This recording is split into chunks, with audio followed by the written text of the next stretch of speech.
Timnas Indonesia akan menghadapi Jepang besok malam. Tadi yang menarik di perbincangan kita di segmen sebelumnya, Bung Toel menyebutkan ini pelatih jangan merasa inferior di awal dong, jadi excuse kesannya. Bahwa ini kan lawan kita berat, padahal formasi pemain sekarang sudah luar biasa, bagus-bagus gitu ya.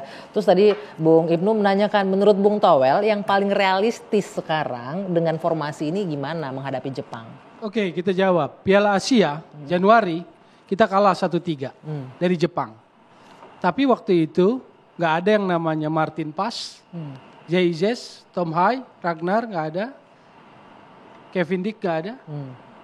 Artinya sekarang dengan mereka masuk harusnya lebih kuat lagi, sekarang lebih tambah confident lagi. Iya, maksud saya dengan ditambahi peluru itu kan kualitas harusnya naik.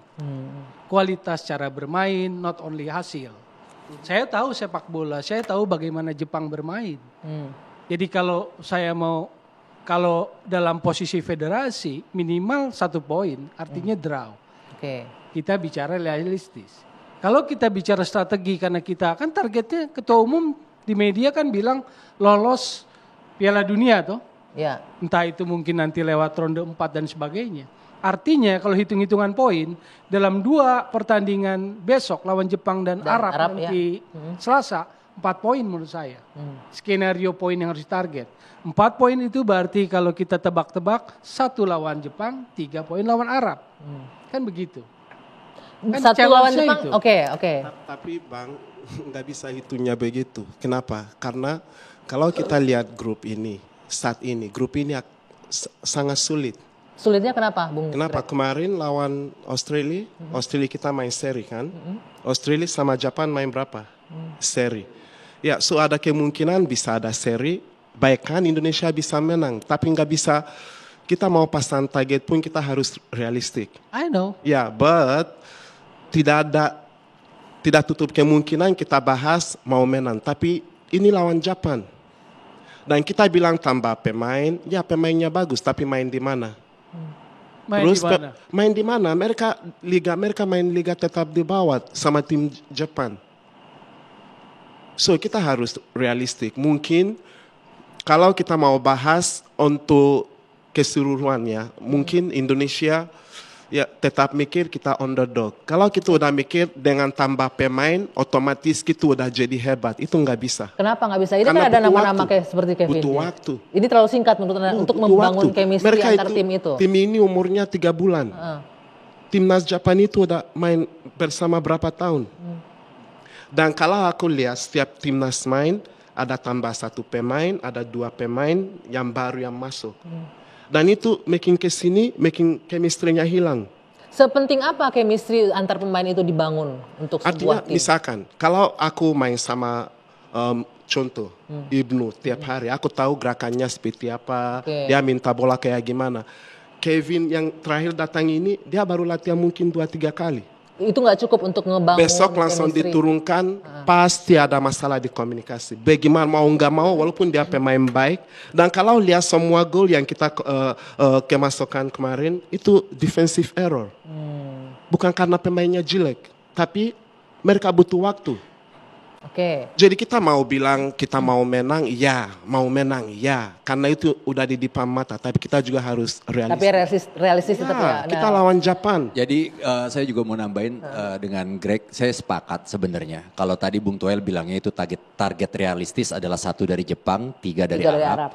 Itu bukan target realistis kalau buat saya. Kenapa? Jepang balik lagi tadi. Pemain-pemain Jepang kita tahu kualitasnya, mainnya di liga mana. Bahkan imbang pun Anda nggak yakin kita bisa. Ya sangat ya realistisnya seperti itu. Boleh optimis, itu target optimis kalau buat saya tadi. Bukan realistis. Realistis kita lihat Jepang, ya mungkin ada yang bilang posisi ranking FIFA ini ada yang berpengaruh, ada yang tidak. Tapi kalau saya ngelihat materi pemain, ini ada sedikit diferensiasi masalah kekuatan. Jepang jelas lebih kuat ketimbang Indonesia. Meskipun Kevin Dix datang. Itu tahu. Gini cara lihatnya. Gitu. Kemarin away ke Bahrain dan China itu miss target. Dalam sudut bagaimana mengelola tim nasional, saya nggak tahu federasi ya. Saya nggak bisa mewakili federasi. Tapi dari sudut pandang saya itu miss. Harusnya 4 kan poinnya. Kembali targetnya 4, nggak pernah berani maksimal kan. Menang Bahrain, menang China. Balik itu kan gagal, nggak dapat miss target. Jadi saya memberikan sebuah catatan-catatan. Jadi kalau misalnya nggak realistis, loh udah ditambahi kok, itu yang diminta kok, itu pilihannya kok, pemain-pemain naturalisasi kok. Jadi dia harus tanggung jawab dengan apa yang dikasih dan dia gunakan Bung Arya, kita minta dulu Bung Arya. Satu aku mau tanya. Apa? Lawan Australia, Yes. kemarin pasang poin berapa buat Indonesia pas lawan Australia? Kemarin, 1. Aku sih pasangnya Australia harusnya menang. Kalau kita lihat head to head. But mereka bisa dapat poin. Pas kita lawan China, semua orang udah mikir, inilah China kalah semua kan. Ternyata. Ini sepak bola. Bisa aja orang mikir sekarang, kita mikir, lawan Jepang, tidak mungkin, kita udah kalah. Kenapa aku yakin mungkin Indonesia dapat poin lawan Jepang atau bahkan bisa menang? Kenapa? Karena Jepang itu mainnya nggak agresif. Sedangkan kalau aku lihat formasi Sintayong, mereka mainnya sangat agresif. Di situ dan Indonesia setiap mau main ofensif selalu kebobolan. Dibanding mereka main defensif dan tunggu. Jadi inilah analisisnya makanya. Analisisnya adalah ketika Anda diberikan amunisi, lalu kita lihat kualitas permainannya. Betul.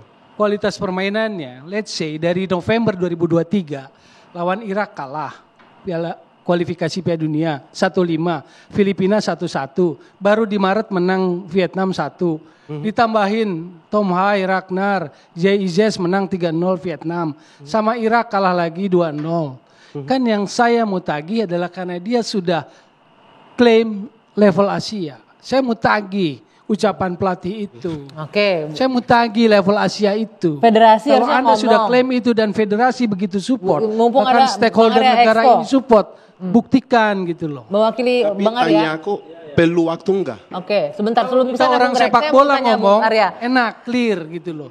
Tapi karena pelatih sebagai yang paling bertanggung jawab ngomong gitu, saya sebagai pengamat mau nagih. Kapan dia misalnya kalah sama China terus kemudian ada pembahasan sepak bolanya, nggak ada.